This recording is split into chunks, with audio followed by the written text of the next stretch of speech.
Once there was a guy named Baby Taro. That's me. Baby Taro's just a little guy, but he asks bitch questions. My dad an insatiable appetite for knowledge. My do. He has got a friend, and his friend's name is Bill. I like Bill. We're gonna visit and talk to Bill's friends. It's gonna be such fun for Baby Taro and you. Once there was a guy named Baby Taro. There still is. And he's got a friend. His friend's name is Bill. You already know this part. We got a podcast called the Baby Taro Happy Apocalypse Podcast. That's a long name, but you don't mind. No, that's okay. That's okay. I hear a horn honking. My thing is Bill. At the light, turn left onto Court Street. Who that lady talking? Square. That's the lady that tells us where we're going. Could be a man, too. It depends what you ask for. You might ask for a lady. Do you like the lady? She gets me where I need to go, and the man does, too. That's kind of an invasive answer, Bill. Use the right 2 lanes to turn right. Hey, we're going past your house. Toot toot. Give it a toot, Bill. See, I don't like my horn. It's too aggressive. You need a little wimpy horn. Well, thank you. Where are we going today, baby Carl? We're going to Moncton, Vermont. We're going to go to an outside school because the kids don't want to learn inside, my guess, my thinking. They want to be outside kids. Like from Lord of the Flies. It's a Lord of the Flies school, isn't it, Bill? No, it's not, baby Carl. It's a school that teaches people all kinds of valuable and fun things, but it just doesn't have a building. It doesn't have a roof or windows. It's all outside, and it's not scary, and there are no flies. I bet there are flies in the springtime. Black flies, because we're in Vermont, buddy. Let's talk about the happy apocalypse. You're going to ask people what their happy apocalypse is, or what their big reveal is. So, do you think they'll know what that means? And will they laugh at you, or will they just look at you like, what is he talking about? Have you thought about that? I don't know, Bill. We didn't have to talk to him and meet him and just kind of feel it out and then explain to them when they want to know what's going on with the happy apocalypse. Because Baby Carl want to know why they decide to do what they do. Because that, for me, is fascinating.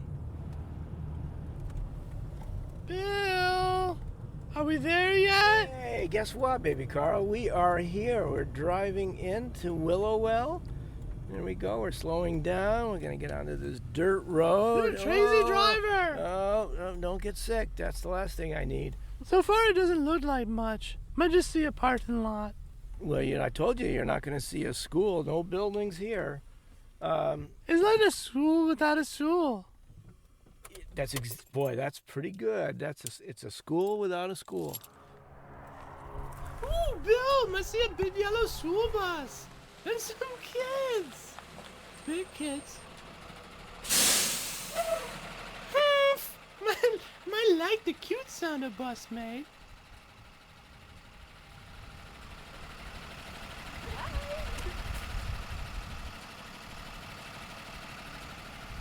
What's your name? I'm Charlie, DJ Brain Food. DJ Brain Food? That sounds delicious. It is delicious. Do you like it here?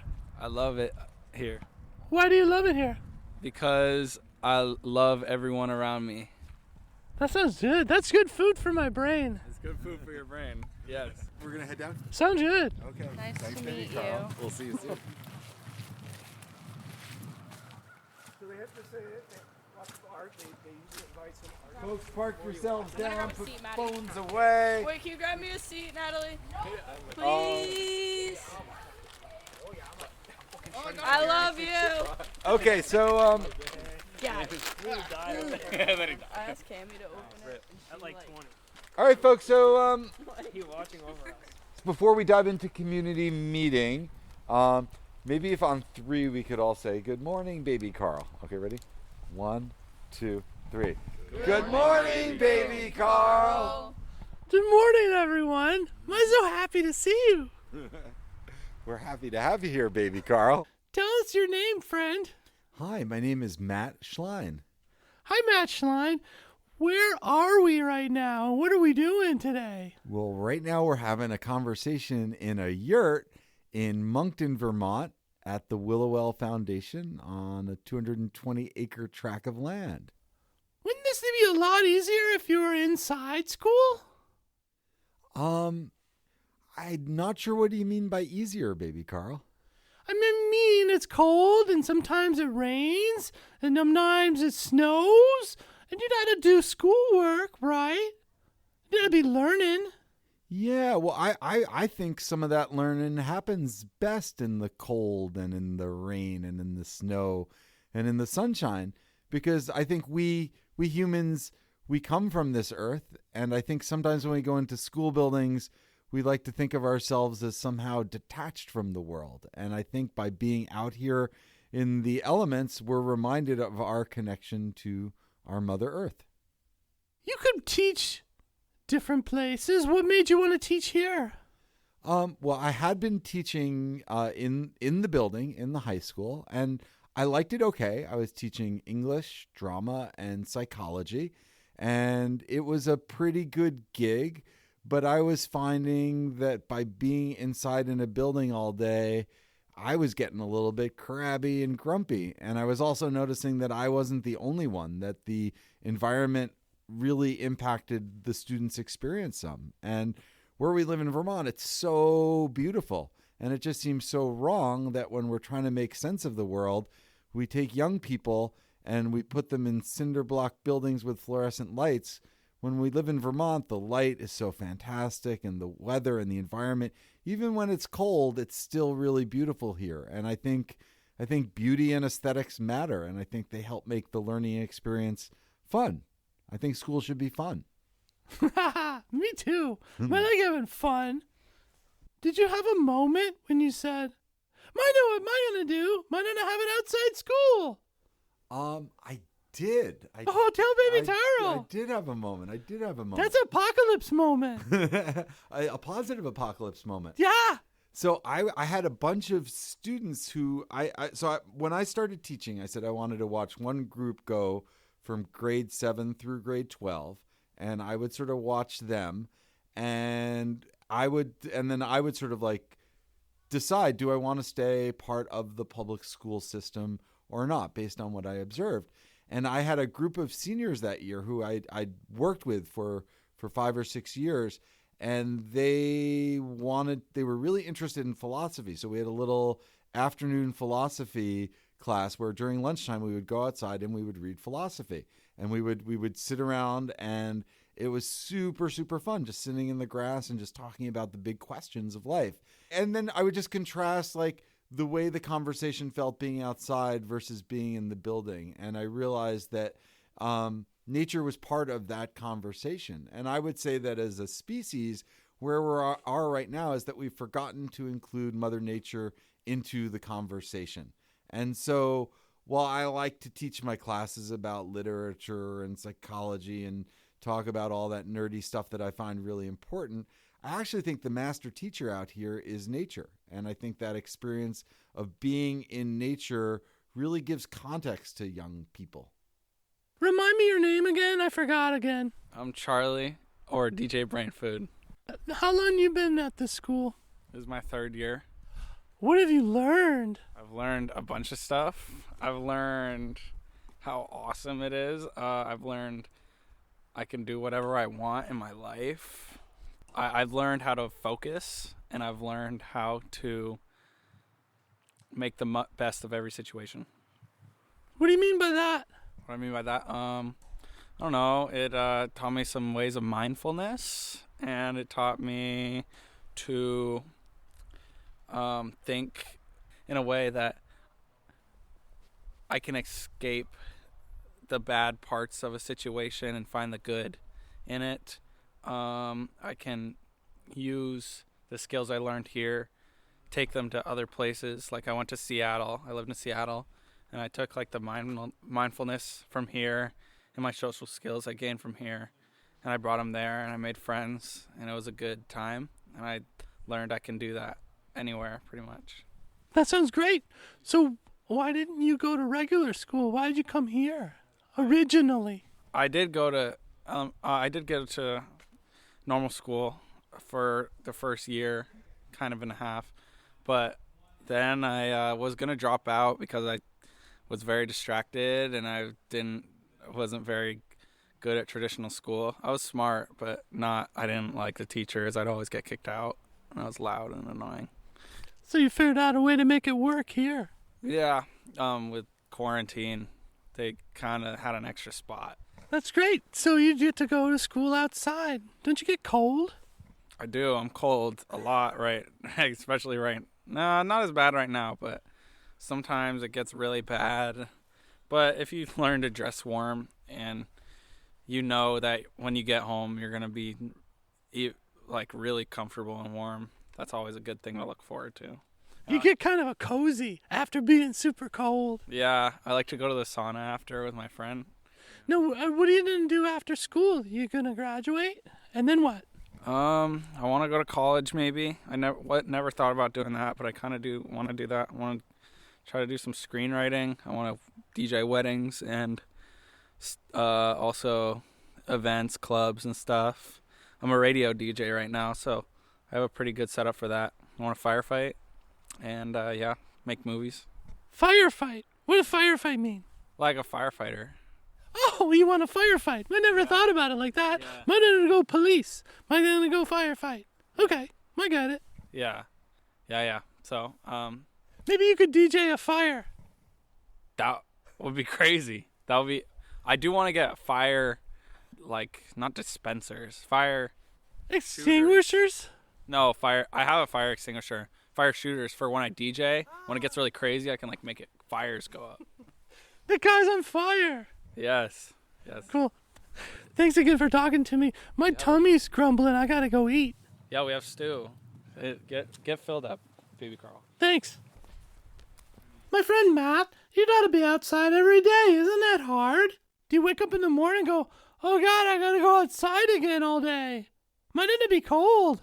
Sometimes I do think that. But the flip side of it is sometimes I wake up and say, oh my God, what a beautiful day. I can't wait to go out into the warmth and into the sunshine. And even on those really, really cold, hard days, it's still really beautiful in the woods. And with the snow during lunchtime, we can have snowball fights or we can go sledding. And the way the light looks in the cedar grove when the snow is on the trees and the ice is forming, it's really, really magical. And if you think about it, shouldn't that be the point of schools, to inspire people and to feel a sense of awe and wonder as opposed to a sense of dread? So, yeah, sometimes I'm not so excited to go out into the cold, but I always appreciate the adventure. And then when I come back home and I'm sitting by my wood stove with a cup of tea, it's the best. Exactly, baby Carl. I like being cozy. Yeah, me too. I like hugs. I like baby hugs. Speaking of snow, we don't have any snow, but it's December. Yeah. What's up with that? I don't know. Can we get some snow? I hope we can. Yeah. Its presence, its absence is notable. Yeah, does that make you worried about stuff? It does. And I also believe in resilience, and I believe that this is an opportunity for us to really be deliberate and to rethink some of the ways that we relate to the world around us. So I am concerned. I see things out there that make me a little bit nervous, but I also see people trying to come together to come up with a new way to think about the intersection between humans and the rest of the world. Baby Pearl, oh, sorry, I stepped on you. That's what we say in the podcast land. When you talk, I talk. Go ahead. Yeah, well, I'm guessing when you were learning how to walk, baby Carl, that you That wasn't long ago. right, and you fell down a bunch, didn't Yes, you? I did. I hurt myself and cried. Yeah, but did you just stay on the ground forever and ever? No. What'd you do? I died back up. You did, didn't you? Yes, I did. And now, how's your walking going? Better than Bill's because he got a new knee. That's right, better than Bill's, right? So, Yeah. so that's what resilience is. It's about it's like when you were learning how to walk. It Yeah. was like you fall down, but you believe that you can get yourself back up, Got and it back eventually, up. yeah, and you walk better than ever, better Yeah. than Bill. Mine did even better. Yeah, Yeah, I'm resilient. yeah. I use my new word. Yeah, that's cool. I talked to a couple of your students, and they seemed very nice, and they liked to talk to Baby Taro, and they said they liked the school. What do you like about the school when you teach? When everything's going, when you got your flow, when you think, oh my gosh, my love teaching. What does that feel like? Oh, it's the best. It's the best. I mean, because when teaching and learning is working, it's about connection, and it's about forming bonds. And I think one of the things that's really nice about the Teaching Out at the Walden Project is that we have it limited to 18 students and 2 teachers, and it's around a fire, so we get to know each other really well. And so the students aren't just some number, some distant, vague person, and as a teacher, I'm not some big bad authority figure, but it's actually like a real live dialogue that happens. So it feels really authentic. Yeah. What did the word authentic mean? That's a great question. My dad, all kinds. I think of something that's authentic as being real and being original. So I'm not just doing everything that everyone else is doing. I'm being my unique self, and my students are being their unique selves. Maybe they feel relaxed and able to be themselves in this environment. I think so. And I think they feel like their voice matters, which it does, because for a community to work, all the voices need to come together. And because we're not such a big group, there's room and there's space for all the voices to be heard. Let's hear a little bit of the spirited conversation right now. Because you care about it. Yeah, that's a dog. So all people, Not like the other bird. people, you should care about them, like objectively. You should care about them. This fucking mindset other that like people. humans are You should better care about than other everything people else because they pisses have me lives off. and they have Yeah, I do. they have positions I that love like people. could be bad. So wouldn't you want to protect them instead of Yes, people. having more like money People. or having Well, I'm People saying are the nothing earth. without Fuck the earth. earth. Okay, If you let's didn't go. have the earth is People are different. if you didn't People- have the earth, you We wouldn't go to be the able moon. to still We live. go to the moon. the moon Yeah, doesn't have fucking trees. Exactly. So that's why the earth. Well, yeah, and the truth is, it can be boring if we all say yes and agree all the time. One of the things, Baby Carl, I don't know how much you're following the politics in America right now, but kind of what's going on is people are disagreeing with each other, but they're not talking about the disagreement. They're staying on their side of the equation. They say talk to the hand. Yeah, exactly. So, but I think we need to talk to the face. We need to be able to have conversations with people, and we need to be able to disagree, but to be able to look at each other in the eye while we're disagreeing and smiling. I think that's important. There's a philosopher who I love, a guy named John Dewey, and he said that schools should be the laboratories for democracy. And that's kind of what we're hoping is happening out here at our school, that this is a laboratory for democracy, that we can disagree with ideas, but at the end of the day, we can still see ourselves as part of one community. Yeah, we got a whole community, the whole Earth and family community, Yeah, that's the whole right. on the planet, and all the people that we don't even know. That's right. Like you didn't know Baby Taro till today when No, we I didn't. met, No, I and now didn't. we're a community. We're buddies now, right? But yeah, we're buddies. But also, we were kind of part of a community even before we didn't know each other. Even That's right. that sounded strange. But kind of cool. Yeah, I can like people I don't even know. Yeah. Hey, I like those people because they're people. I might ought to be nice to them. Yeah. This is the philosophy of Baby Taro. That's some wise philosophy. Yeah. The name of the school is a Walden School. Why is it called a Walden School? Because it doesn't have any walls. Well, it doesn't have any walls. That's right. No, So it's not walled in. It's not walled in. That's exactly right. But we're called the Walden Project, and because the ideas of the school are tied in with this great American philosopher, a guy named Henry David Thoreau, and he lived in the 19th century, and he spent 2 years, 2 months, and 2 days in the woods asking, like, what are the most important questions that are out there?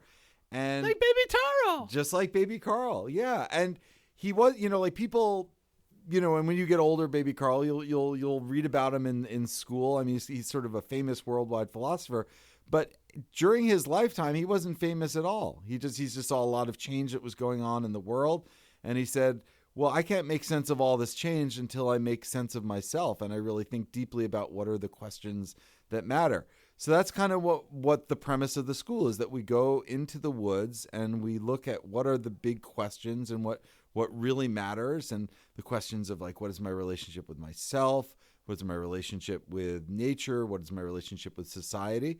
And we really emphasize the importance of living in connection with each other and with nature, which is something the Transcendentalists were really, really big on doing. And I was going to say the word transcendentalist today, and you beat me to it. We're going to have to deal with transcendentalism in a minute, but you got to bring me back to Walden, because I know Thoreau, because I have read him thoroughly, that he wrote a book called Walden Pond. Right. On Walden Pond, maybe. What's the name of the book? The name of the book is Walden. Okay. Yeah. Just like the school. Just like the school. Okay, so we're Walden School. Exactly. Yeah. The Walden Project. Yeah. Yeah. Oh, Walden School, the never mind. No, it's all right. You got it, Okay, baby girl. all right. Yeah, it's Willowell Foundation. Willowell Foundation. And the Walden Walden Project. Project. Yeah. And a Baby Carl School. At Baby Carl School. Yeah. Yeah. And one thing I should say about the Walden Project I think that's really important is that we're part of the public school system. So this is for kids grades 10 through 12 who live in this part of Vermont, who want to do something a little different with their education, and they're curious about these big questions, so they apply to be part of this program. So And it's not a pay-to-play kind of thing. it's not a pay-to-play. Everyone gets Yeah. to play for free. Yeah, that's great. Yeah. So they can just be like, I don't like going to school inside. I want to go to school outside. Yeah, exactly. Then they write an essay Yep. and apply. Yep. That sounds good. Yeah. Baby Carl gonna do that. Yeah. Just need to learn how to write, Baby Carl, and then you'll be all set. Yeah. Might not Grammarly for that. Sorry. Might digress. What is your name? I'm Theo. And Theo, what do you do here? I'm a student. I'm in my senior year here. This is my first year at Walden, actually, but I came and visited frequently last year and just thrived much better out here, so... Why do you think you thrived? Well, I never really was able to function normally in public school. I'm previously a Waldorf kid, so I've... Like the salad? No, it's based on Rudolf Steiner's teachings. It's like similar to this. It's outdoor education a lot, and I was in that for most of my life, so I just have always thrived better in the outdoors than inside a public school building. Do you know why? Well, I've had, there's always educational challenges. I struggle with some classes. I'm really bad at math. And just being inside and in, a public school situation, it just, was never really the right fit for me. Do you think you're going to go to college? No, actually, I'm not. That's okay. Yeah. The things that I want to do in my life just don't require it. And What are you going to do? I'm joining AmeriCorps. We have a AmeriCorps person here with us. She's not here today, but she's lovely. Her name is Cammie, and I adore her. And she has inspired me a lot to join the program and help people out. That sounds great. I like helping people. Yeah. Helping people's good. Yeah. I'm excited. What do you think you learned here over the last year so far? Oh my gosh, I've learned so much. I've learned a lot about blacksmithing, actually. We've built, we're in the process of building a little blacksmithing studio spot over there. And Anthony is a volunteer who comes and teaches us about blacksmithing, normally on Mondays. And that's been a really cool experience. It kind of seems like that through the school you learned that you could do whatever you want to do. Yeah, definitely. Am I putting words in your mouth? No, not at all. You're definitely on the right track, yeah. Do you think if you got dropped in the woods somewhere that maybe sort of you'd be okay from the stuff you learned here in nature? Maybe. Like a hatchet situation. A hatchet situation? That sounds scary. Have you ever read that book? It's a good book. No, it's called Hatchet Situation. It's just called Hatchet, but it's about a boy who gets stranded in the woods and has to survive. So he had a situation. Yeah, that's true. That's true, yeah. I guess you're right. How do you feel when you see kids graduate?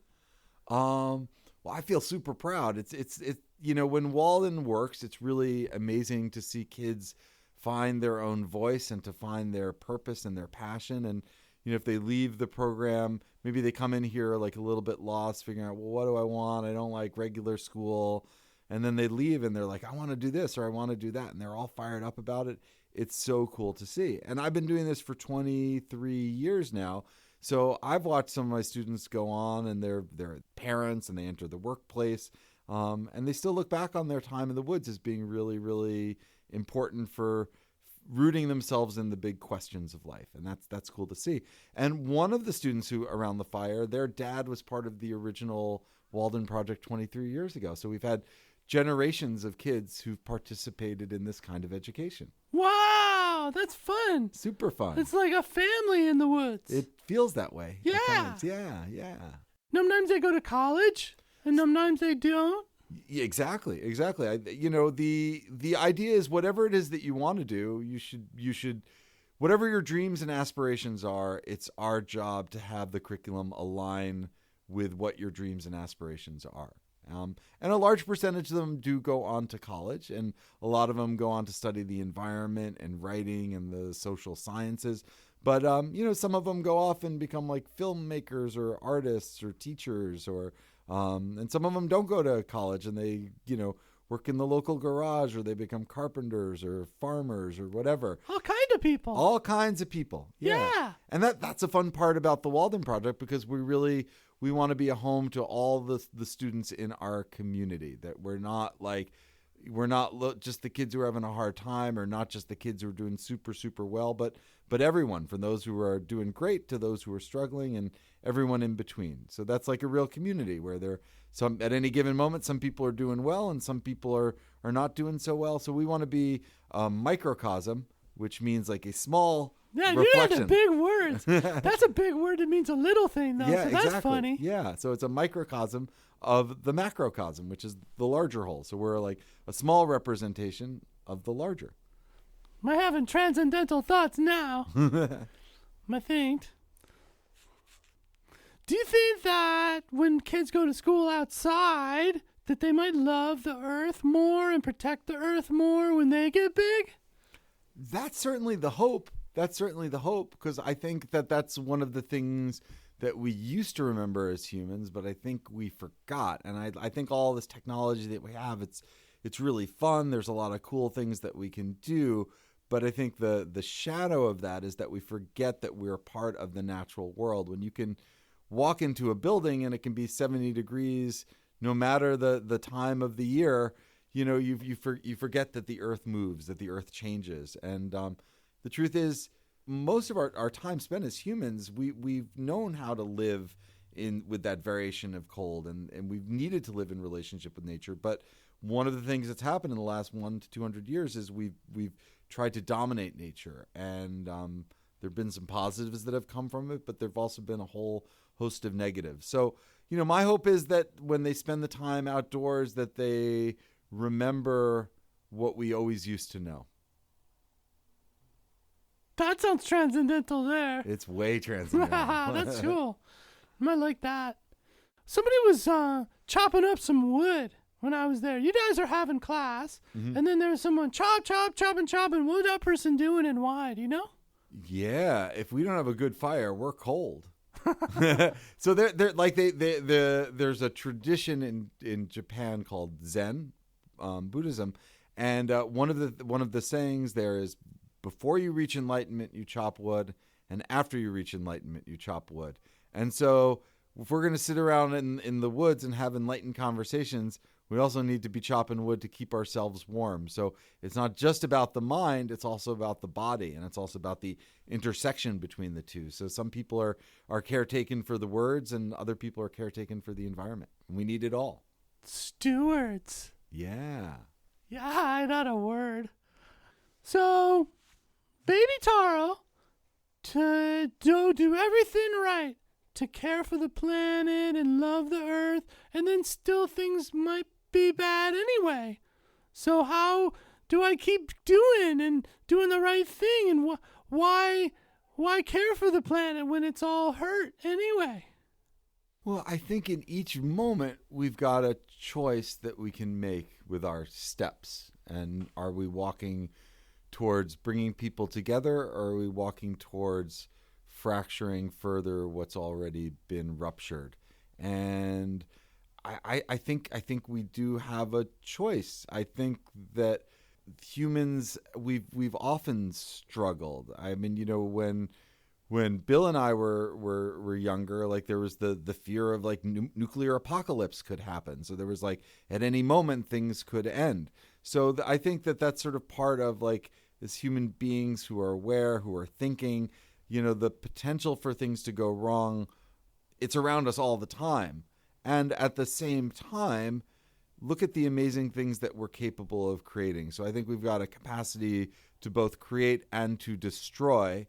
And I, for one, believe that if enough people are willing to link arms and think about what do we create, I think we can create something really spectacular and something really, really wonderful. And I think if we give in to the cynicism and the nihilism, then we will wind up destroying things. But most of the people that I meet, I really like them, just like you, baby Carl. I didn't know you today, but Thanks. I really, really like you. I like you too, Matt. So I think that we need to focus on, we need to sort of feed the hope, and we need to feed the positive, and not pretend that the negative isn't out there. But I think if each of us, tries to take a step forward in the right way, I do think we can find a way to rebalance how it is that we relate with Mother Earth. Yeah. It'll be really fun. I want a happy planet. Yeah. Yeah. Well, I'm just, thinking about like the Walden Project and the Willowell Foundation, it in many ways, it was responding to the concerns about humans being alienated from nature. But in the process of creating this, the students are having a lot more fun. So again, this challenge has kind of created a cool opportunity to rethink how we do something like school. So I think there's an opportunity for us to revision all of the different institutions that are out there. And I think that when I focus on that, I feel hope. Yeah, hope is good. Oh, it's the best. I like hope. Me too.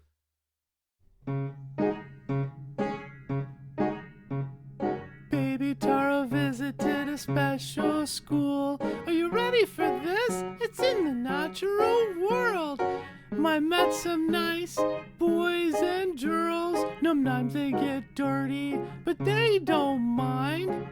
That's just part of being alive.